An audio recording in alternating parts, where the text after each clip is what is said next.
Good morning everybody. कक्षा 10 science chapter चल रहा है जैव विविधता एवं इसका संरक्षण। एक बार कल जो किया था उसको थोड़ा रिपीट कर लेते हैं, उसके बाद आगे करेंगे। कल हमने किया था जैव विविधता का संरक्षण।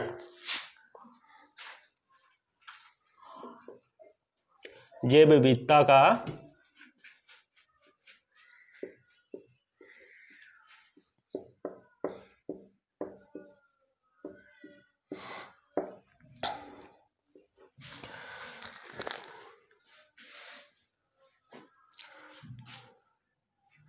मनुष्य अपने स्वार्थपूर्ण क्रियाकलापों के कारण जो जैव विविधता में क्या कर रहा है, इसको हानि पहुंचा रहा है।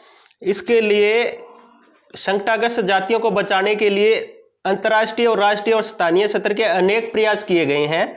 उसके लिए अलग अलग बताया गया है। पहले बात करते हैं अंतर्राष्ट्रीय प्रयास की।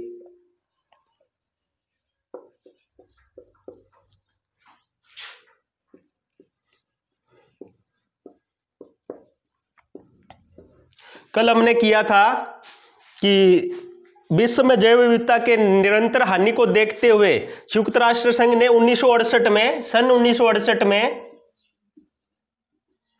IUCN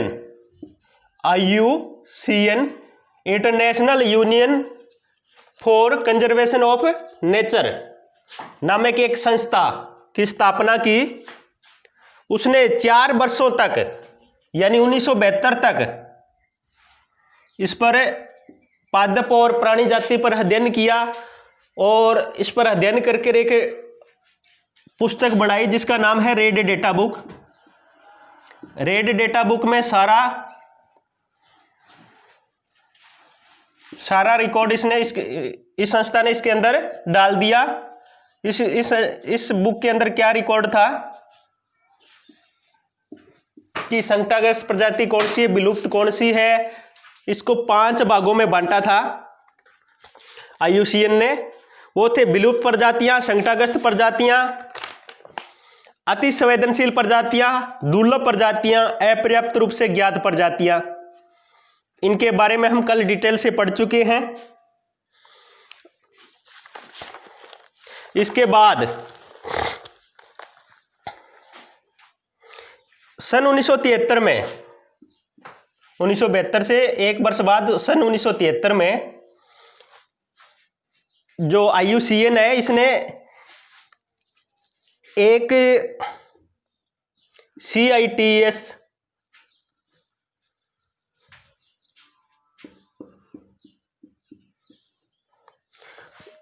के नाम से एक फंक्शन आयोजित किया,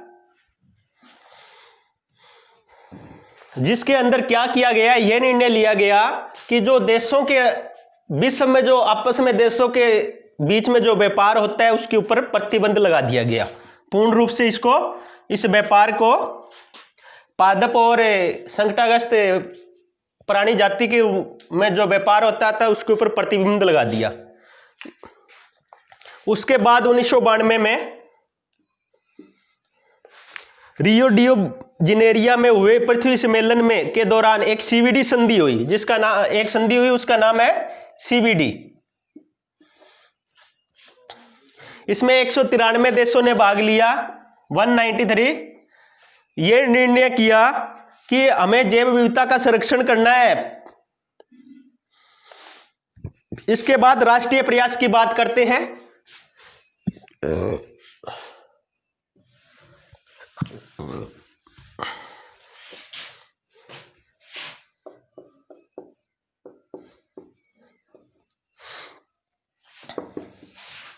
राष्ट्रीय प्रयास जो CBD संधि हुई थी, भारत भी उस संधि का एक हिस्सा था। उसको भारत में भी अच्छी तरह से लागू करना था।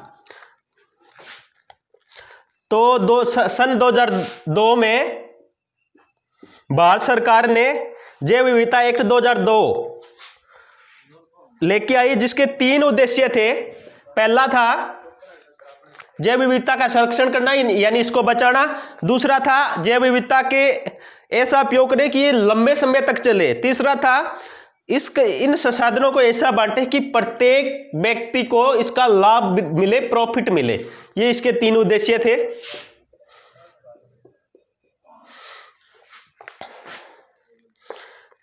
इन उद्देश्यों की प्राप्ति के लिए जैव विविधता एक्ट 2002 में त्रिस्तरीय संगठन का प्रावधान था। राष्ट्रीय स्तर पर बनाया गया जैव विविधता प्राधिकरण एनवीए और राज्य की जैव विविधता बोर्ड, स्थानीय स्तर पर जैव विविधता प्रबंध समितियां बनाई गई।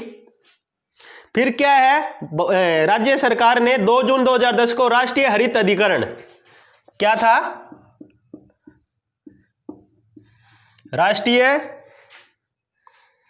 हरित अधिकरण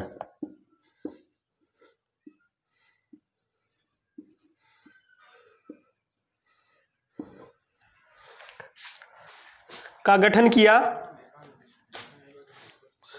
राष्ट्रीय अधिकरण का मुख्यालय कहां बनाया गया? मध्य प्रदेश के राजधानी भोपाल में। और इनका मुख्य उद्देश्य था कि इनके जो विषयों में जो भी विवाद होते हैं उनका निपटारा करना। कानून के अंतर्गत अपील उच्च न्यायालय में नहीं बढ़ना, राष्ट्रीय हरित अधिकरण में दर्ज होगी। इन विषयों के संबंधित विवादों का निपटारा तेजी से यहां होता था। अब बात करते हैं, ये तो जैव विविधता का संरक्षण था, अब है जैव विविधता संरक्षण के प्रकार।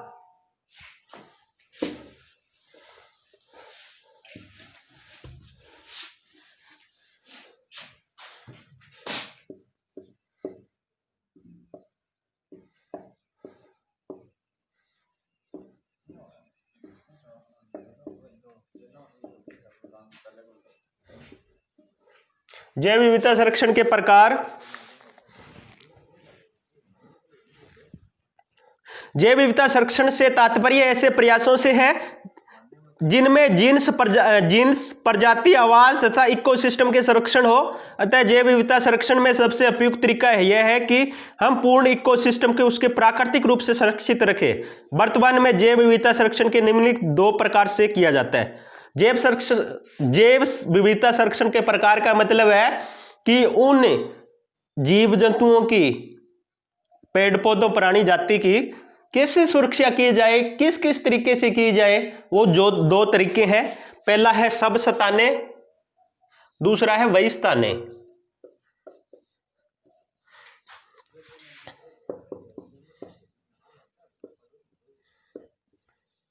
सबसताने संरक्षण,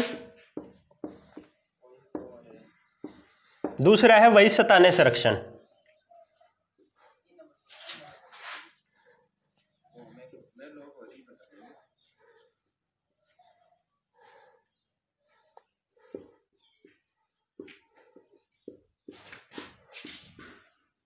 वहिस्ताने संरक्षण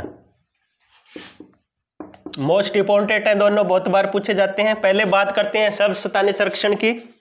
जीवों के विकास एवं वृद्धि के लिए इन्हें प्राकृतिक आवास में सर्वाधिक उपयुक्त होते हैं। ऐसा संरक्षण जो प्राकृतिक आवास में मानव द्वारा प्रदत्त अनुरक्षण से किया जाता है वो सबसताने कहलाता है। और वहिस्ताने में क्या होता है? वो प्राकृतिक आवास। यहां क्या होता है, सबसताने में होता है प्राकृतिक आवास।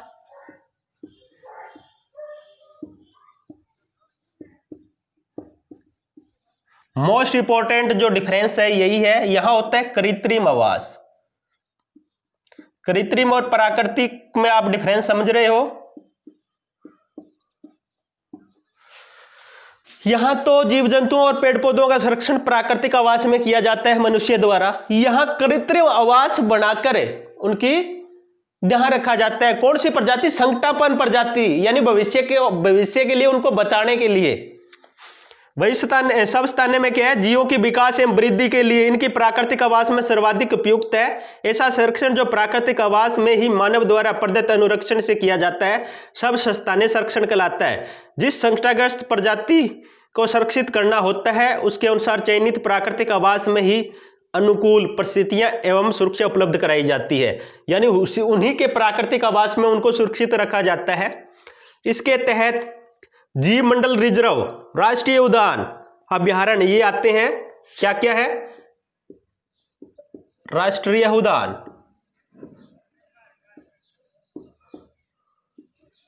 अभ्यारण्य,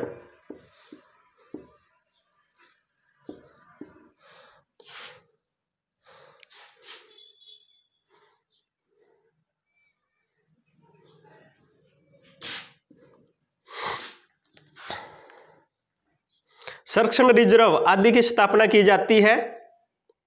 वर्तमान में भारत में 14 जैवमंडल रिजर्व है, याद रखना 14 जैवमंडल रिजर्व है, 99 राष्ट्रीय उद्यान है, 523 वन्यजीव अभ्यारण्य है, 47 संरक्षित रिजर्व स्थापित किए जा चुके हैं, जिनमें देश का कुल 1,58,745 वर्ग किलोमीटर संरक्षित हो चुका है, जो कि देश का कुल भौगोलिक क्षेत्र का 4.83% है।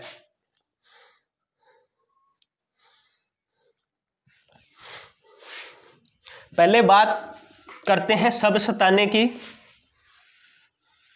क्या लिखना है हमें? सबसताने में क्या आएगा? ऐसे संकटापन्न प्रजाति के जीव जंतु और पेड़ पौधों को उनके प्राकृतिक आवास में ही संरक्षित रखा जाता है, सुरक्षित रखा जाता है, उनको पाला पोसा जाता है, उनको बचाया जाता है, वो क्या सबसताने संरक्षण कहलाता है। और इसके तहत कौन कौन से आते हैं? जीव मंडल रिजर्व,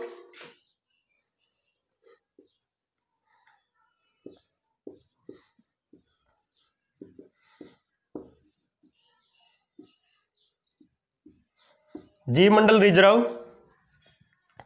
राष्ट्रीय उद्यान,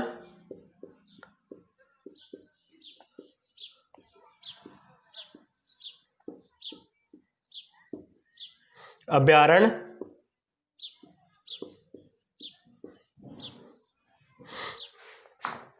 संरक्षण रिजर्व,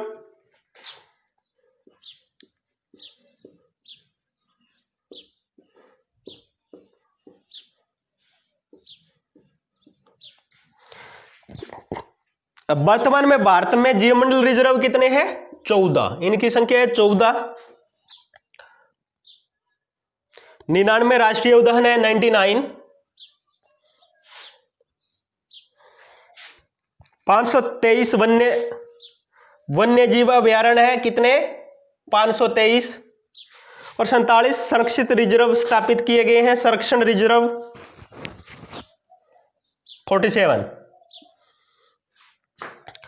और देश के कुल 1,58,745 वर्ग किलोमीटर जो भूमि है इसके अंदर आती है, इन सभी के रिजर्व मंडल, जीव मंडल रिजर्व, राष्ट्रीय उद्यान, अभ्यारण्य और संरक्षण रिजर्व के अंदर आती है, जो कुल भारत के क्षेत्रफल का 4.83% है। इतना भाग जो हमारी भूमि का है, जीवमंडल रिजर्व, राष्ट्रीय उद्यान और अभ्यारण्य संरक्षण रिजर्व ने ले रखा है। अब बात करते हैं बहिस्ताने की।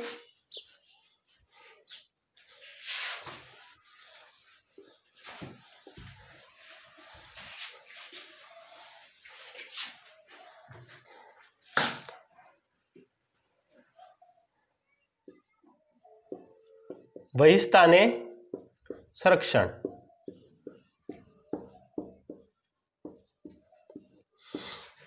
जैव विविधता संरक्षण की इस विधि में संकटाग्रस्त पादप व जंतु प्रजातियों को उनके प्राकृतिक आवास से बाहर कृत्रिम आवास में संरक्षण प्रदान किया जाता है। जो हमारा सबस्थाने था वो प्राकृतिक आवास में संरक्षण स्थापित किया जाता था। इसमें क्या है? कृत्रिम, यानी मनुष्य के द्वारा बनाया गया, जैसे चिड़ियाघर, कृत्रिम आवास। जो संकटाग्रस्त प्रजाति होती है उन्हें कृत्रिम आवास में रखा जाता है। इसके तहत वनस्पति प्रजातियों के संरक्षण हेतु वनस्पतिक उद्यान, बीज बैंक, उत्तक संवर्धन प्रयोगशाला, वनस्पति यानी पेड़ पौधों को बचाने के लिए क्या कौन से बनाए गए हैं?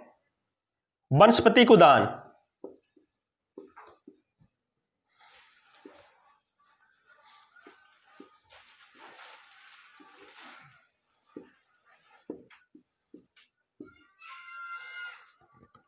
बीज बैंक,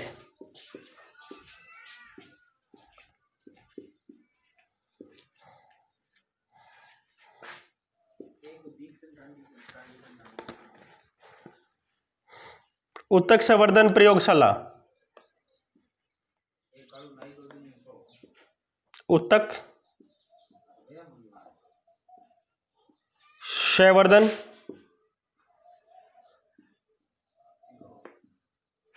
प्रयोगशाला।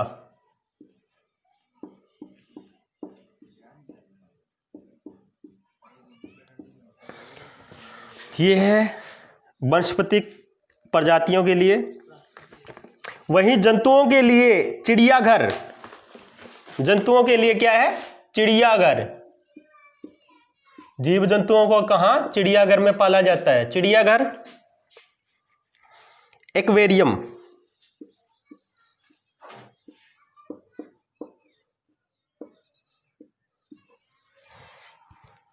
आदि की स्थापना है। संकटाग्रस्त पादपों व जंतुओं के जनन द्रव्यों अर्थात बीज, फल, पराग, जीवाणु, शुक्राणु, अंडाणु आदि के संरक्षण निम्न ताप संरक्षण विधि तथा मंद वृद्धि कल्चर तकनीक से किया जाता है। इसके अलावा संकटाग्रस्त पौधों या जंतुओं के जीन्स का अंकुरक्षण अवस्था में जीन बैंकों को सुरक्षित रखा जाता है। जो हमारी संकटाग्रस्त प्रजाति है, जैसे जीव जंतु है, उनको तो चिड़ियाघर और एक्वेरियम इसमें रखा जाता है, वहाँ उसको सुरक्षित रखा जाता है जो संकटाग्रस्त है, यानी भविष्य में बचाने के लिए। और जो जैसे वनस्पति प्रजाति है उसको वनस्पति को ध्यान बीज बैंक उत्तक संवर्धन प्रयोगशाला में रखा जाता है। वहाँ क्या किया जाता है? उनको भविष्य के लिए बचा के रखते हैं ताकि वो उसकी जो किस्म है वो लंबे समय तक चलती रहे।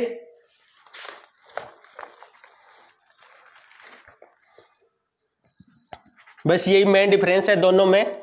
सबस्थान्य में क्या है? प्राकृतिक आवास में उसे पाला जाता है, और वही स्थान्य में क्या है? कृत्रिम आवास है, और उसके अंदर राष्ट्रीय उद्यान अभयारण्य वगैरह आते हैं सब स्थान्य के अंदर। इसके अंदर चिड़ियाघर, एक्वेरियम, वनस्पति को उद्यान, बीज बैंक, उत्तक संवर्धन प्रयोगशाला। बस आज के लिए इतना ही। धन्यवाद। बाकी करेंगे नेक्स्ट लेक्चर में।